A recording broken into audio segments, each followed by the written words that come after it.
ছাত্র বিক্ষোভের মুখে পদত্যাগের সিদ্ধান্ত নিয়েছেন প্রধান বিচারপতি ওবায়দুল হাসান। সরকারের আইন উপদেষ্টা ডক্টর আসিফ নজরুলের সঙ্গে কথা বলে পদত্যাগের বিষয়ে নীতিগত সিদ্ধান্ত নিয়েছেন তিনি।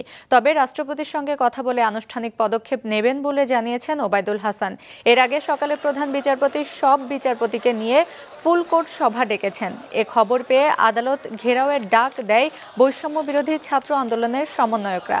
এ অবস্থায় সভা স্থগিত করে প্রধান বিচারপতি। তবে প্রধান বিচারপতির পদত্যাগের দাবিতে হাইকোর্ট প্রাঙ্গণে জামায়াত হয় আন্দোলনকারী শিক্ষার্থীরা এবং আপিল বিভাগের সকল বিচারপতিকে দুপুরের মধ্যে পদত্যাগের আলটিমেটাম দেয়।